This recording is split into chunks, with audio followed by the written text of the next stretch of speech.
Thank you all.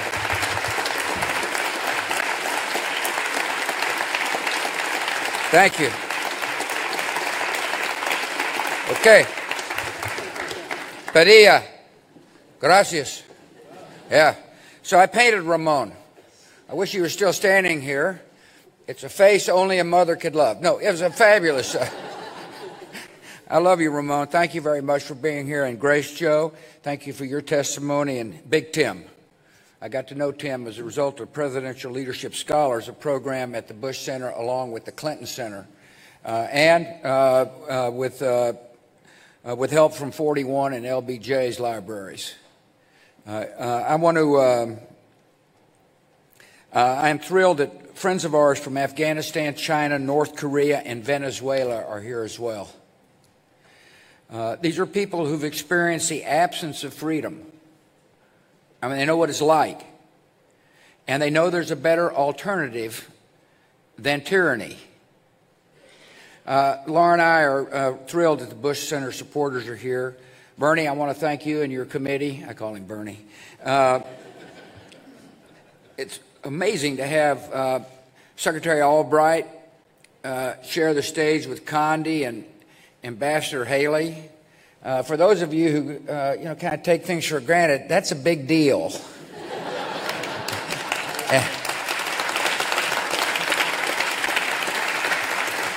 Thank you. We are gathered in the cause of liberty. That's why we're here. This is a unique moment. The great democracies face new and serious threats, yet seem to be losing confidence in their own calling and competence. Economic, political, and national security challenges proliferate, and they're made worse by the tendency to turn inward. The health of the democratic spirit itself is at issue, and the renewal of that spirit is the urgent task at hand. Since World War II, America has encouraged and benefited from the global advance of free markets, from the strength of democratic alliances, and from the advance of free societies.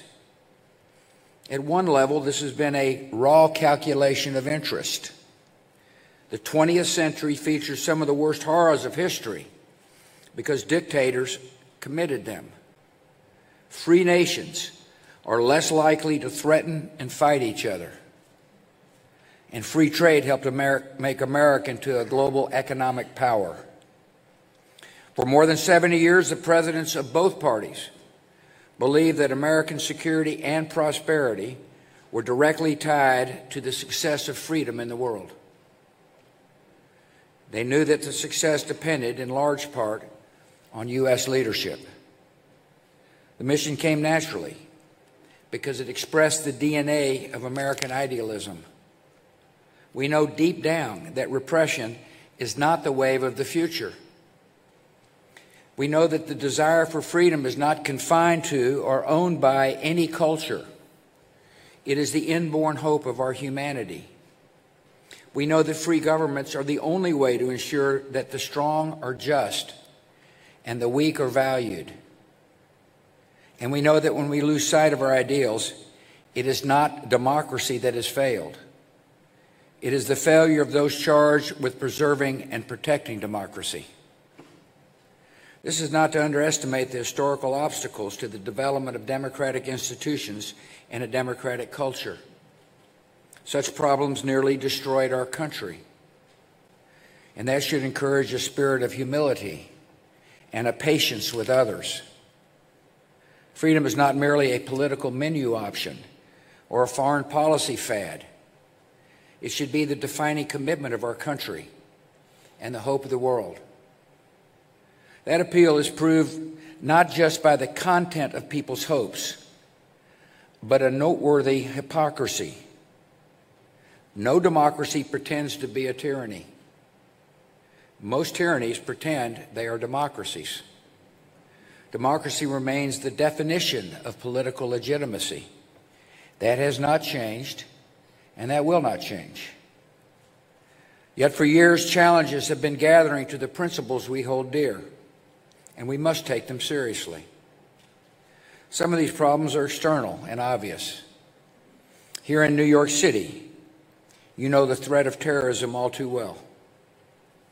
It's being fought even now on distant frontiers and in the hidden world of intelligence and surveillance. There is the frightening, evolving threat of nuclear proliferation and outlaw regimes. There's an aggressive challenge by Russia and China to the norms and rules of global order. They propose revisions that always seem to involve less respect for the rights of free nations and less freedom for the individual. These matters would be difficult under any circumstances. They are further complicated by a trend in Western countries away from global engagement and democratic confidence. Parts of Europe have developed an identity crisis. We have seen insolvency, economic stagnation, youth unemployment, anger about immigration, resurgent ethno-nationalism, and deep questions about the meaning and durability of the European Union. America is not immune from these trends. In recent decades, public confidence in our institutions has declined. Our governing class has often been paralyzed in the face of obvious and pressing needs. The American dream of upward mobility seems out of reach for some who feel left behind in a changing economy. Discontent deepened and sharpened partisan conflicts. Bigotry seems emboldened. Our politics seems more vulnerable to conspiracy theories and outright fabrication. There are some signs that the intensity of support for democracy itself has waned, especially among the young, who never experienced the galvanizing moral clarity of the Cold War, or never focused on the ruin of entire nations by socialist central planning. Some have called this democratic deconsolidation. Really, it seems to be a combination of weariness, frayed tempers, and forgetfulness. We've seen our discourse degraded by casual cruelty. At times, it can seem like the forces pulling us apart are stronger than the forces binding us together. Argument turns too easily into animosity. Disagreement escalates into dehumanization. Too often, we judge other groups by their worst examples, while judging ourselves by our best intentions, forgetting the image of God we should see in each other. We've seen nationalism distorted into nativism. We've forgotten the dynamism that immigration has always brought to America. We see a fading confidence in the value of free markets and international trade, forgetting that conflict, instability, and poverty follow in the wake of protectionism. We've seen the return of isolationist sentiments, forgetting that American security is directly threatened by the chaos and despair of distant places, where threats such as terrorism, infectious disease, criminal gangs, and drug trafficking tend to emerge. In all these ways, we need to recall and recover our own identity. Americans have great advantage. To renew our country, we only need to remember our values. It's part of the reason we meet here today. How do we begin to encourage a new 21st century American consensus on behalf of democratic freedom and free markets? That's the question I pose to scholars at the Bush Institute.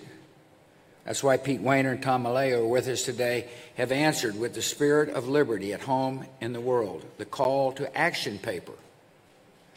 Recommendations come in broad categories. Here they are. First, America must harden its own defenses. Our country must show resolve and resilience in the face of external attacks on our democracy. And that begins with confronting a new era of cyber threats. America has experienced a sustained attempt by a hostile power to feed and exploit our country's divisions. According to our intelligence services, the Russian government has made a project of turning Americans against each other. This effort is broad, systemic, and stealthy. It's conducted across a range of social media platforms. Ultimately, this assault won't succeed. But foreign aggressions, including cyber attacks, disinformation, and financial influence, should never be downplayed or tolerated. It's a clear case where the strength of our democracy begins at home. We must secure our electoral infrastructure and protect our electoral system from subversion. The second category of recommendations concerns the projection of American leadership, maintaining America's role in sustaining and defending an international order rooted in freedom and free markets. Our security and prosperity are only found in wise, sustained global engagement, in the cultivation of new markets for American goods, in the confrontation of security challenges before they fully materialize and arrive on our shores, in the fostering of global health and development as alternatives to suffering and resentment, in the attraction of talent, energy, and enterprise from all over the world, in serving as a shining hope for refugees and a voice for dissidents, human rights defenders, and the oppressed. We should not be blind to the economic and social dislocations caused by globalization. People are hurting, they're angry, and they're frustrated. We must hear and help them, but we cannot wish globalization away, any more than we could wish away the agricultural revolution or the industrial revolution. One strength of free societies is their ability to adapt to economic and social disruptions, and that should be our goal. To prepare American workers for new opportunities, to care in practical, empowering ways for those who feel left behind. The first step should be to enact policies that encourage robust economic growth by unlocking the potential of the private sector and for unleashing the creativity and compassion of this country. Third focus of the document is strengthening democratic citizenship. And here we must put particular emphasis on the values and views of the young. Our identity as a nation, unlike many other nations, is not determined by geography or ethnicity, by soil or blood. Being an American involves the embrace of high ideals and civic responsibility. We become the heirs of Thomas Jefferson by accepting the ideal of human dignity found in the Declaration of Independence. We become the heirs of James Madison by understanding the genius and values of the U.S. Constitution. We become the heirs of Martin Luther King, Jr. by recognizing one another not by the color of their skin, but by the content of their character.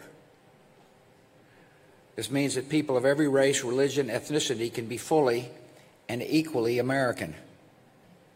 It means that bigotry or white supremacy in any form is blasphemy against the American creed.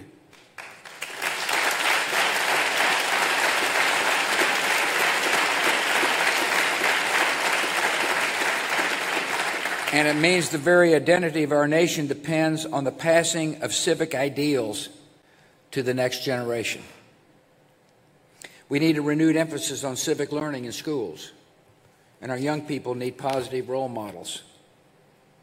Bullying and prejudice in our public life sets a national tone, provides permission for cruelty and bigotry, and compromises the moral education of children. The only way to pass along civic values is to first live up to them. Finally, the call to action calls on major institutions of our democracy, public and private, to consciously and urgently attend to the problem of declining trust. For example, our democracy needs a media that is transparent, accurate, and fair. Our democracy needs religious institutions that demonstrate integrity and champion civil discourse. Our democracy needs institutions of higher learning that are examples of truth and free expression. In short, it is time for American institutions to step up and provide cultural and moral leadership for this nation. 10 years ago, I attended a conference on democracy and security in Prague. The goal was to put human rights and human freedom at the center of our relationships with repressive governments. The Prague Charter, signed by champions of liberty Václav Havel, Natan Sharansky, Jose Maria Aznar, called for the isolation and ostracism of regimes that suppress peaceful opponents by threats or violence. Little did we know that, a decade later, a crisis of confidence would be developing within the core democracies, making the message of freedom more inhibited and wavering. Little did we know that the repressive governments would be undertaking a major effort to encourage division in Western societies and to undermine the legitimacy of elections. Repressive rivals, along with skeptics here at home, misunderstand something important. It's the great advantage of free societies that we creatively adapt to challenges without the direction of some central authority. Self-correction is the secret strength of freedom. We are a nation with a history of resilience and a genius for renewal. Right now, one of our worst national problems is a deficit of confidence. But the cause of freedom justifies all our faith and effort. It still inspires men and women in the darkest corners of the world. It will inspire a rising generation. The American spirit does not say we shall manage or we shall make the best of it. It says we shall overcome. And that is exactly what we're going to do with God's help. Thank you.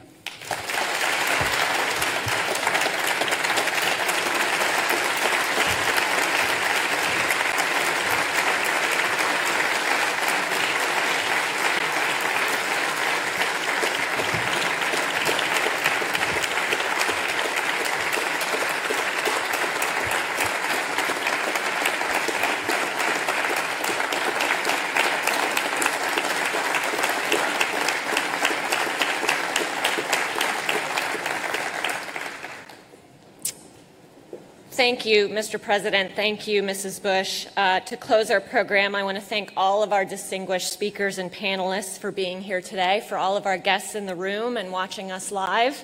Thank you. And let me, of course, also express our appreciation to the sponsors who so generously support our work at the Bush Institute. President Bush just said it is time for institutions to step up and provide cultural and moral leadership for our country, and we intend to do that at the Bush Center. You heard Ken Hirsch talk about the work of the Bush Center at the beginning of the program, and you've seen those priorities in action today. First, we work to develop leaders in our work with North Korean refugees, presidential leadership scholars, and our work with veterans. Thank you to Grace, Tim, and Ramon for being here today. We work to advance policy. I encourage you all to read the new call to action paper that Pete Wehner and Tom Melia authored. You can find it on our website at bushcenter.org. We take action on the challenges that America and the world faces. You heard Mrs. Bush talk about our upcoming public opinion research project that we will be doing with Freedom House and the Penn Biden Center. We're pleased that Mike Abramowitz, the president of Freedom House, and Tony Blinken, managing director of the Penn Biden Center, are with us today. And we look forward to that work, which will be coming out in 2018. And we'll also work with others collectively to expand our efforts. We're pleased to announce a new initiative we're undertaking with Jeff Rosen and the National Constitution Center to encourage greater understanding of our Constitution and our rights within it. We'll host an event in Dallas at the Bush Center next February on this important topic, and we look forward to working with Jeff on that. Finally, I also encourage you to visit bushcenter.org to read the latest issue of our online digital publication, The Catalyst. This most recent edition is all about this topic of democracy, and several of the speakers and panelists that were here today are authors. This is just the start of our work on this important issue, so stay tuned for the next stage of this work and for continuing this conversation. Thank you for being here.